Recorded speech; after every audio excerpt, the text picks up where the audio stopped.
I applied at the Eternal Dawn Diner off I-80 in Wyoming in late 2025. It's a squat building with chrome trim and a checkered floor, looking like any other roadside stop. The owner interviewed me at 3 a.m. sharp, offering a shift that started at midnight and ended at dawn. The clock on the wall dictated the terms of my employment. The shift ended when the hands hit 6 a.m., not a second before. The owner was clear: follow the rules or dawn delays. He handed me a small stained card titled Eternal Dawn Rules, Graveyard Only. These typewritten lines governed every operation of the diner while the world outside remained dark. The instructions for the late hours were specific. Customers arriving after 3 a.m. pay with memories. They whisper a name, leave a photo, or tell a secret. I was told never to ask for the details. If someone ordered the Dawn Special without checking a menu, I was to serve them black coffee and the check immediately. And if a patron said they were waiting for dawn, I had to smile, refill their cup, and avoid any argument. The diner functions as a test of absolute compliance.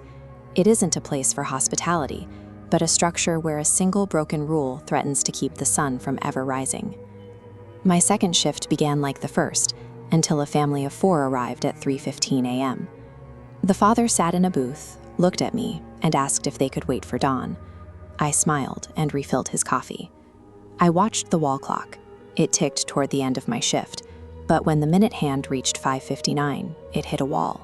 It shuddered, vibrating against the mark, and refused to move forward. Outside, the sky locked into a flat, unchanging orange.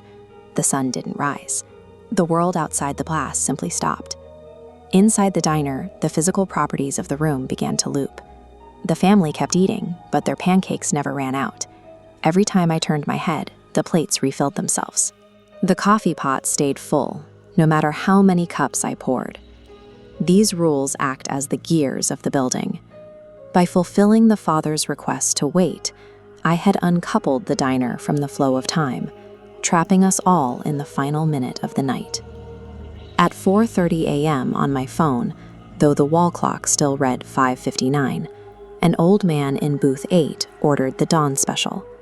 I poured his coffee and handed him the check. He didn't use money. He paid with a faded, sepia-toned photograph of himself as a young man, sitting in this same booth. That photo was the currency that allowed him to stay. I tried to leave. I grabbed the handle of the back door, but it was locked from the inside. The front door wouldn't budge. We were sealed in. As that single minute stretched, the people inside began to change. The kids grew into teenagers, the mother's face lank with age. Eventually, the father's booth was empty, leaving only his cup behind. The old man in booth 8 became a skeletal figure, still clutching his coffee. I looked at my reflection in the window. My temples were gray. My eyes were sunken. Even though the clock hadn't moved, the diner was taking years from me. The diner maintains itself by stretching the moment before dawn until it can hollow out everyone inside.